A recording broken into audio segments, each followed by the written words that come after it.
আসসালামু আলাইকুম প্রিয় শিক্ষার্থীবৃন্দ, আশা করি সবাই ভালো আছো। আজ আমরা শুরু করতে যাচ্ছি কোষ রসায়ন থেকে এনজাইম। গত ক্লাসে এনজাইম সম্পর্কে আমরা আলোচনা শুরু করেছিলাম। আজ তারই ধারাবাহিকতায় আমরা আলোচনা করব।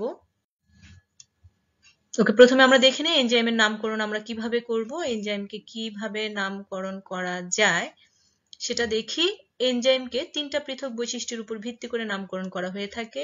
এক, সাবস্ট্রেট এর ধরন অনুসারে বা বিক্রিয়কটা কেমন সেই ধরন অনুসারে।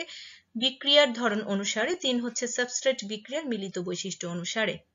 সাবস্ট্রেটের ধরন অনুসারে কিভাবে, যে সাবস্ট্রেটের উপর এনজাইমটা কাজ করবে সেই সাবস্ট্রেটের একটা অংশের সাথে এস যোগ করব। যেমন প্রোটিন এনজাইম যখন সাবস্ট্রেট হয় তখন এনজাইমের নাম হবে প্রোটিয়েজ। লিপিড যদি সাবস্ট্রেট হয় এনজাইম হবে লাইপেজ। সাবস্ট্রেট যদি হয় সুক্রোজ তাহলে এনজাইমের নাম হবে সুক্রেজ। এভাবে সাবস্ট্রেটের সাথে মিল রেখে এনজাইমের নামকরণ করা হয়ে থাকে। নাম্বার 2, বিক্রিয়ার ধরন অনুসারে এনজাইমের নামকরণ করা হয়ে থাকে। যে ধরনের বিক্রিয়াকে এনজাইমটা ত্বরান্বিত করবে সেই বিক্রিয়াটার সাথে, সেই ধরনের বিক্রিয়ার প্রথম অংশের সাথে আমরা এস অর্থাৎ এএসই যোগ করব। বিক্রিয়ার ধরনটা যদি হয় হাইড্রোলাইসিস তাহলে এনজাইমের নাম হবে হাইড্রোলেজ। বিক্রিয়ার ধরন যদি হয় অক্সিডেশন তাহলে অক্সিডেজ। রিডাকশন বিক্রিয়া হলে নাম হবে এনজাইমের রিডাকটেজ। এভাবে এনজাইমের নামকরণ করা হয়ে থাকে। আরেকটা উপায় কি? আরেকটা উপায় হচ্ছে সাবস্ট্রেট এবং বিক্রিয়ার মিলিত বৈশিষ্ট্য অনুসারে। এক্ষেত্রে আমরা সাবস্ট্রেট এবং এনজাইমের কি ধরনের এনজাইম কাজ করছে সেই এনজাইমের সাথে মিল রেখে আমরা এনজাইমের নাম রাখবো। যেমন সাবস্ট্রেট এবং এনজাইম, সাবস্ট্রেট যদি হয় হেক্সোজ আর এনজাইম যদি হয় কাইনেজ তাহলে এনজাইমের নাম হবে হেক্সোকাইনেজ। এভাবে এদের নামকরণ করা হয়ে থাকে। তাহলে কি দেখছি, তিনটা বৈশিষ্ট্যের উপর ভিত্তি করে এনজাইমের নামকরণ করা হয়ে থাকে।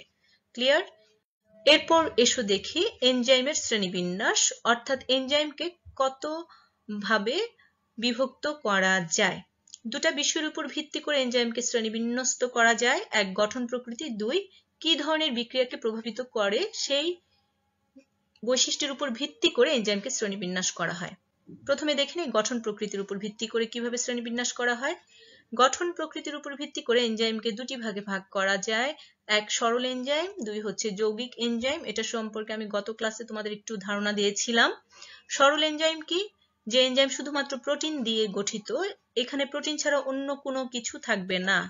যেমন সুক্রেজ এবং পেপসিন, এরা শুধুমাত্র প্রোটিন দিয়ে গঠিত বলেই এদেরকে বলা হয় সরল এনজাইম।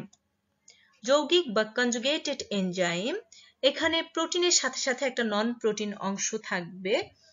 অর্থাৎ যৌগিক এনজাইমে প্রোটিন প্লাস নন প্রোটিন অংশ থাকে। যৌগিক এনজাইমের প্রোটিন অংশকে বলা হয় অ্যাপোএনজাইম এবং নন প্রোটিন অংশটাকে বলা হয়, কি বলা হয় বলো? Prosthetic group.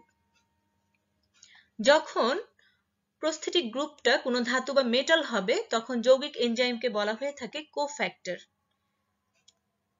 আবার যখন প্রস্থেটিক গ্রুপটা জৈব রাসায়নিক কোনো যৌগ হবে তখন যৌগিক এনজাইমকে বলা হবে কোএনজাইম। আমরা গত ক্লাসে কিছু কোএনজাইমের নাম শিখেছিলাম, যেমন NAD, FAD, এরা হচ্ছে কোএনজাইম। NAD মানে নিকোটিনামাইড অ্যাডেনিন ডাইনিউক্লিওটাইড, FAD মানে ফ্লাভিন অ্যাডেনিন ডাইনিউক্লিওটাইড। মনে আছে নিশ্চয়ই? ওকে, নেক্সট দেখি কি ধরনের বিক্রিয়াকে প্রভাবিত করছে তার উপর ভিত্তি করে এনজাইমকে কিভাবে শ্রেণীবিন্যস্ত করা হয়ে থাকে। IUB অর্থাৎ ইন্টারন্যাশনাল ইউনিয়ন অফ বায়োকেমিস্ট্রি অনুসারে এনজাইম 6 প্রকার। এক, হাইড্রোলেজ। দুই, অক্সিডো রিডাকটেজ। তিন, ট্রান্সফারেজ। চার, আইসোমারেজ। পাঁচ, লাইগেজ এবং ছয়, লাইয়েজ। এখন দেখি হাইড্রোলেজ এনজাইমটা কি। এই এনজাইমের প্রভাবে বিক্রিয়কের সাথে পানি যুক্ত হয়। পানিটা বিক্রিয়ককে বা সাবস্ট্রেটটাকে আর্দ্র বিশ্লেষিত করে। যেমন এখানে আমরা একটা উদাহরণ দেখতে পাচ্ছি, সুক্রোজ। সুক্রোজের সাথে পানি যুক্ত হয়েছে, যুক্ত হয়ে তৈরি করেছে গ্লুকোজ এবং ফ্রুক্টোজ। এখানে পানিটা সুক্রোজকে আর্দ্র বিশ্লেষিত করেছে। কি এনজাইমের প্রভাবে? Sucrase enzyme. একটু খেয়াল করো, সুক্রেজের নামকরণ করা হয়েছে সুক্রোজ অর্থাৎ সাবস্ট্রেটের সাথে মিল রেখে। ওকে, তাহলে বুঝতে পারছো সুক্রোজ আর্দ্র বিশ্লেষিত হয়ে গ্লুকোজ এবং ফ্রুক্টোজ তৈরি করেছে। আরো কিছু উদাহরণ দেখি। সুক্রেজ ছাড়া আছে লাইপেজ এবং কার্বোহাইড্রেট। নেক্সট এসো অক্সিডোরিডাকটেজ।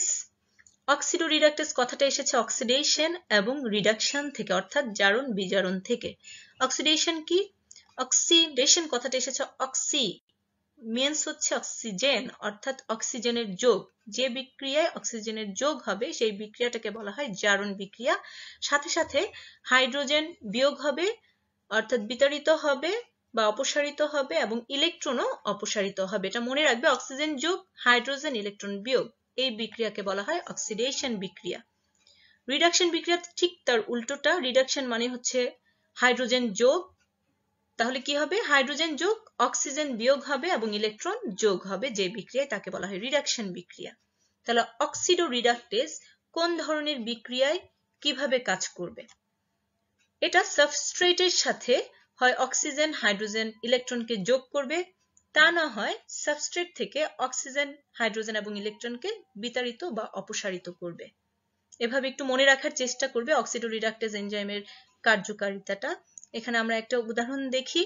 3-ফসফোগ্লিসারলডিহাইড, এটার সাথে একটা ফসফেট যুক্ত হচ্ছে, যুক্ত হয়ে তৈরি করছে 1,3-বিসফসফোগ্লিসারিক অ্যাসিড। বিস মানে ডাই বা দুই, এখানে দুইটা ফসফেট আছে, এর জন্য 1,3-বিসফসফোগ্লিসারিক অ্যাসিড। এখানে যে এনজাইমটা কাজ করছে সেই এনজাইমের নাম হচ্ছে ফসফোগ্লিসারলডিহাইড ডিহাইড্রোজিনেজ। ফসফোগ্লিসারলডিহাইড হচ্ছে আমাদের সাবস্ট্রেট, এটার সাথে মিল রেখে নামকরণ করা হয়েছে। ডিহাইড্রোজিনেজ কেন? এখানে একটা রিডাকশন বিক্রিয়া ঘটেছে। আমরা জানি রিডাকশন বিক্রিয়ার সাথে সাথে অক্সিডেশন বিক্রিয়াও ঘটে, এটা দুইটা বিক্রিয়া হচ্ছে যুগপথ বিক্রিয়া। এক্ষেত্রে NAD অর্থাৎ নিকোটিনামাইড অ্যাডেনিন ডাইনিউক্লিওটাইড বিজারিত হয়ে তৈরি করেছে NADH2। ওকে, এটা হচ্ছে অক্সিডোরিডাকটেজ এনজাইমের কার্যকারিতা। তাহলে ফসফোগ্লিসারলডিহাইড ডিহাইড্রোজিনেজ একটি অক্সিডোরিডাকটেজ এনজাইম। নেক্সট দেখি ট্রান্সফারেজ। এটা হচ্ছে আমাদের 3 নাম্বার এনজাইম। ট্রান্সফারেজ এনজাইমের কাজ হচ্ছে সাবস্ট্রেট থেকে একটা গ্রুপকে ট্রান্সফার করবে, নামই হচ্ছে তার ট্রান্সফারেজ। ট্রান্সফার করে অন্য একটা গ্রুপের সাথে সংযুক্ত করবে। আমরা একটা উদাহরণ দেখি। এখানে আছে অ্যালানিন, অ্যালানিনের সাথে যুক্ত হয়েছে আলফা কিটো গ্লুটারেট, যুক্ত হয়ে তৈরি করেছে পাইরুভেট প্লাস গ্লুটামেট। এখানে যে এনজাইমটা ক্রিয়াশীল সেই এনজাইমের নাম হচ্ছে অ্যালানিন ট্রান্সঅ্যামিনেজ। এই ট্রান্সঅ্যামিনেজ এনজাইমের প্রভাবে অ্যালানিন থেকে অ্যামিনো গ্রুপটা ট্রান্সফার হয়ে গেছে আলফা কিটো গ্লুটারেটে, গিয়ে তৈরি করেছে গ্লুটামেট।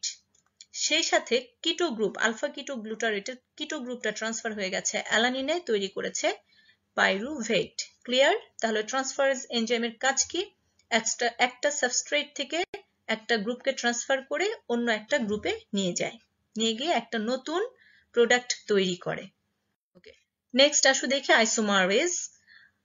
আইসোমারেজের কাজ হচ্ছে সাবস্ট্রেট থেকে তার আইসোমারটা তৈরি করা। যেমন আমরা এখানে একটা গ্লুকোজের উদাহরণ দেখতে পাচ্ছি। গ্লুকোজ থেকে ফ্রুক্টোজ তৈরি হচ্ছে। গ্লুকোজ আর ফ্রুক্টোজ আমরা জানি এরা একে অপরের আইসোমার, কারণ এদের আণবিক সংকেত একই কিন্তু গাঠনিক সংকেত ভিন্ন। এখানে যে এনজাইমটা কাজ করছে তার নাম হচ্ছে গ্লুকোজ আইসোমারেজ। যেহেতু আইসোমার তৈরি করছে তাই আইসোমারেজ, আর সাবস্ট্রেটের নাম হচ্ছে গ্লুকোজ, তাই এই এনজাইমের নামকরণ করা হয়েছে glucose isomerase. Next ligase. Ligase এনজাইমের কাজ কি? এটা হচ্ছে 2 বা ততোধিক যৌগের মধ্যে বন্ধন সৃষ্টি করবে, করে নতুন যৌগ তৈরি করবে। লাইগেজের কাজ হচ্ছে নতুন যৌগ তৈরি করা, 2 বা ততোধিক যৌগের মধ্যে বন্ধন তৈরি করে। এতে হেল্প করে এটিপি, এই কাজে বন্ধন সৃষ্টিতে হেল্প করবে এটিপি। এখানে আমরা একটা উদাহরণ দেখছি। গ্লুটামেট, এটিপি যুক্ত হয়ে তৈরি করেছে গ্লুটামিন। এক্ষেত্রে যে এনজাইমটা কাজ করছে তার নাম হচ্ছে গ্লুটামিন সিনথেটেজ। গ্লুটামিনে NH2 যুক্ত হয়েছে, অর্থাৎ গ্লুটামেটে যখন NH2টা যুক্ত হয় এই জায়গায়, তখন এটা গ্লুটামিনে পরিণত হয়। এই কাজ করতে হেল্প করে এটিপি। এটিপিটা ভেঙে গিয়ে শক্তি তৈরি করে, এই শক্তি কাজে লাগিয়ে গ্লুটামিনে পরিণত হয়, সাথে এডিপি প্লাস অজৈব ফসফেট তৈরি করে। আমরা জানি একটা এটিপি ভেঙে গিয়ে একটা এডিপি প্লাস অজৈব ফসফেট তৈরি করে থাকে। এটিপি মানে কি? Adenosine triphosphate. আর এডিপি মানে হচ্ছে adenosine diphosphate, adenosine diphosphate. Next আমরা দেখি লাইয়েজ।